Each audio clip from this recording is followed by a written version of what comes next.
Good morning to Kentucky, going for its 22nd consecutive SEC win, dating back to last year when the Wildcats opened SEC play with Ole Miss. Last night, same deal.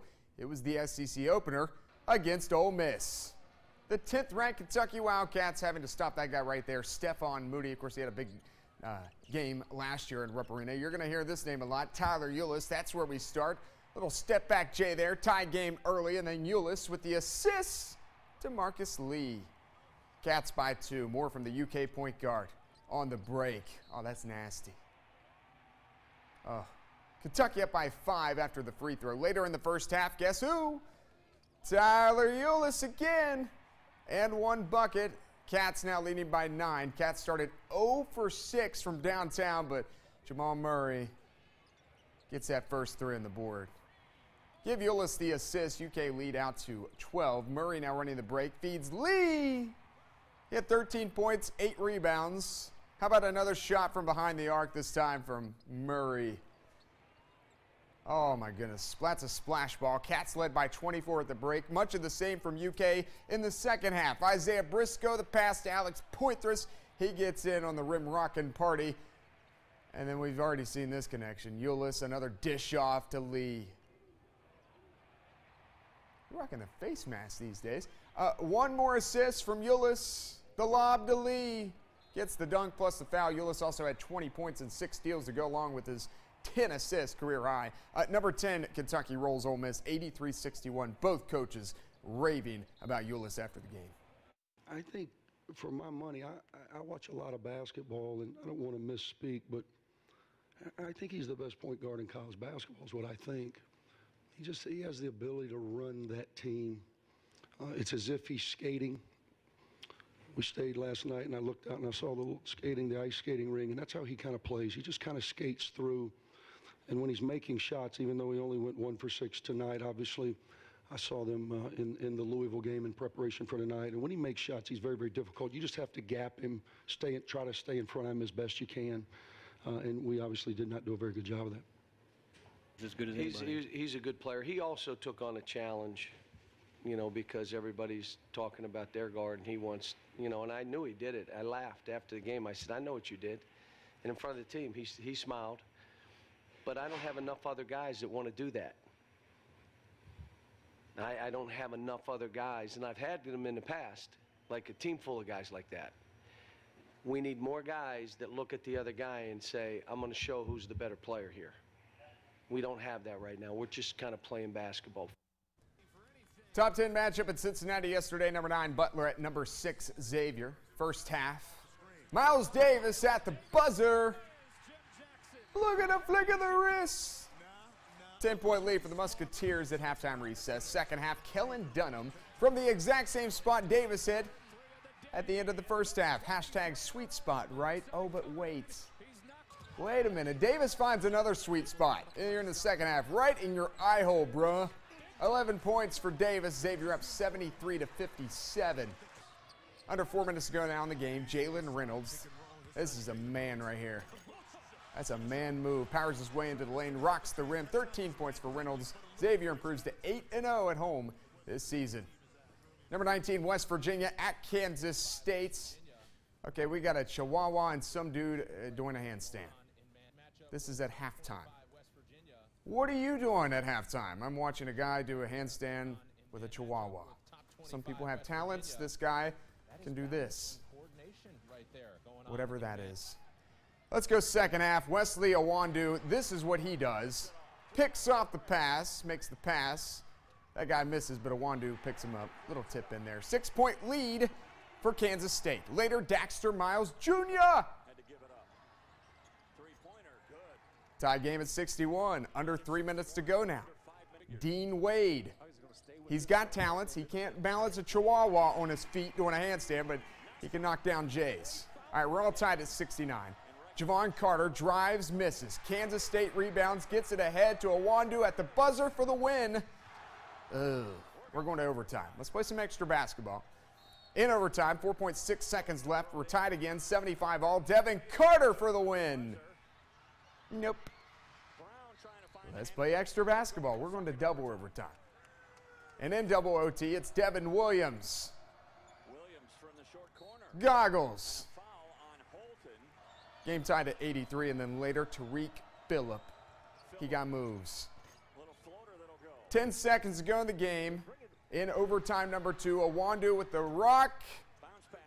No, he's blocked by Jonathan Holton. West Virginia holds on, wins it in double OT, 87-83. Former Perry Central Commodore Jay Sean Page scored a career-high 25 points. Well, it was the last day of bowl games until January 11th yesterday when, of course, Alabama and Clemson will play in that national title game January 11th. The SEC 6-2 entering Saturday's games in the bowl season. The Georgia Bulldogs playing in the Tax Slayer Bowl against the Penn State Nittany Lions. Wait a minute, this isn't football. This is Dale Earnhardt Jr. He crashes the party in the coin toss in style. Second quarter game tied at 3. This is what happens when you let go of your head coach, Mark Richt. The kids, they come out and they get to play. Wide receiver Terry Godwin throws a pass to Malcolm Not in the middle Mitchell. That's a 44-yard touchdown pass. How do you like that? 10-3 Georgia. Later, more from the Dogs. Grayson Lambert, the actual quarterback, throws to Godwin. You know what he did. He threw that touchdown pass and he went and he said, hey, give me some love. That's a 17-yard touchdown pass, 17-3 Georgia. Third quarter, same score, Sony Michel. 21-yard touchdown. Dogs are Tax Slayer Bowl champions, 24-17. They close out the season with 5 straight wins. That's a first look at sports this morning. Enjoy your morning. Good morning to you. The Pulaski County girls basketball team has dropped 2 out of its last 3 heading into Saturday's game after starting the season 8-1. Yesterday, the Lady Maroons, who are ranked 7th in our Mountain Top 10, hosting crosstown rival Somerset. Tara Muntz and the defending 47th District champs going for their 4th straight win over the set first quarter. One of the best scorers in the 12th region, Peyton Ingram, has left you out the glass. Pulaski up 6-2 later. Coach Muntz, she doesn't have the biggest team, but she does have Brooklyn Snow. Offensive board plus the putback. Later, she does it again. Off the missed 3. Somebody might want to box her out.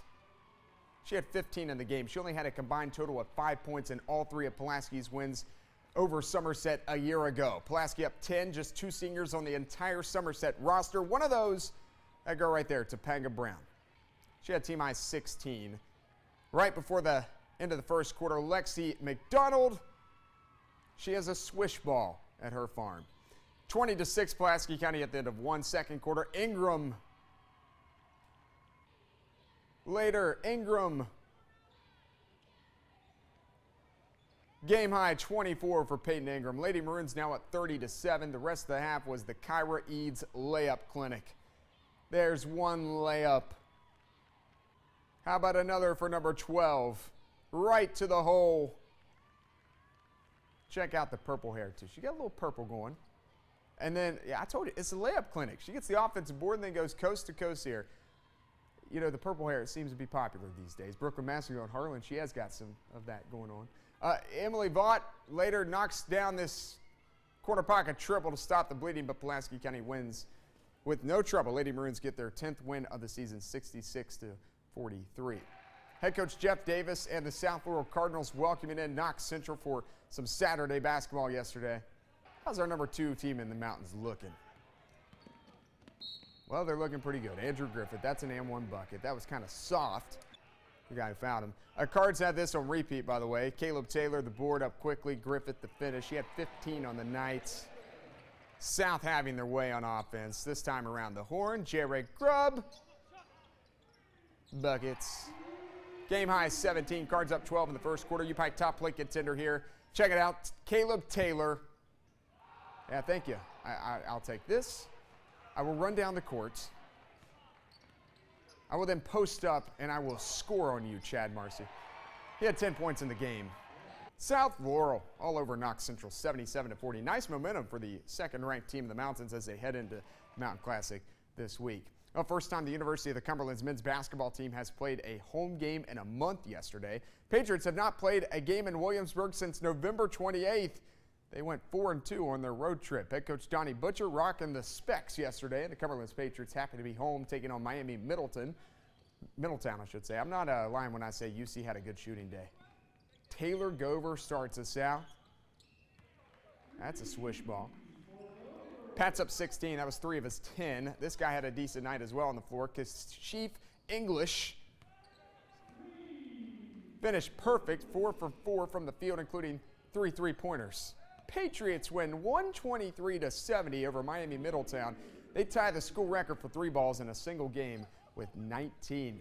All right, the 6th-ranked Union men on the road at Milligan in a rematch of the AAC title game last year. Early in the first, Kurt Brooks. It's a little baby jumper, 11 for Brooks. Later, J.D. Tucker passes it off. Brian Jones does the rest, 2 of his 9. Number 6, Union escapes with a 61-57 win. Tucker and Brown each scored 13. 8 straight wins since the loss at Cumberland's. All right, before that game, it was the women because the ladies always go first. See how the Union went hooping it up? Here we go, Buffs. Oh, they're doing their thing. But then later, the Bulldogs, they rallied in the 4th. Haley Perkins stopping and a popping. That's good. Go to the scoreboard real quick. Despite Lydia Nash's 25 points for Union, Union falls to Milligan 71-62. Number 17, Bellarmine hosting number 11, LMU. Knights have won 5 straight. Rail Splitters have won 10 straight. First half, Rusty Troutman. Step back 3. Bellarmine down 1, then Michael Parrish with the drive and the nice feed for Yasan Colo down low for 2. Knights up by 2. And later in the half, they're going to go back into the paint to Troutman. It's nice. Bellarmine up by 4. LMU with an answer, though. Jarrell Simmons. He just goes right by that guy. And then later, more from Simmons. No one's even guarding him. It didn't matter, though. Bellarmine wins 98-84. Rusty Troutman with a monster game. He finished with 34 points and 8 rebounds in the win. Now to the NBA with a win last night, or should say Friday night in Phoenix. The Sacramento Kings head coach George Karl would tie Phil Jackson for the 5th most career victories in NBA history. The Kings and Boogie taking on the Suns. There's Boogie. DeMarcus Cousins. The Kings hoping to turn things around after a 3-game losing skid. Second quarter, Kings by 6. T.J. Warren takes a shot. Now, this is after the play's blown dead. Cousins, he blocks it away. George Karl is randomly called for a technical. Shaking my head too, bro. But Cousins, he comes over, he says, hey, Coach, I got plenty of those in my life. It's all good. Just means you're cool, right? All right, this is when Boogie, though, does things you didn't think a big human like he could possibly do, but he does. Shake and bake, 32 for Cousins. Later, Rajon Rondo finds Marco Bellinelli. 1, 2, and 3 the hard way. Of course, Rajon Rondo leading the league in assists right now. No trouble scoring for these teams. The Kings win 142-119. That's a final look at sports this morning. Enjoy your morning.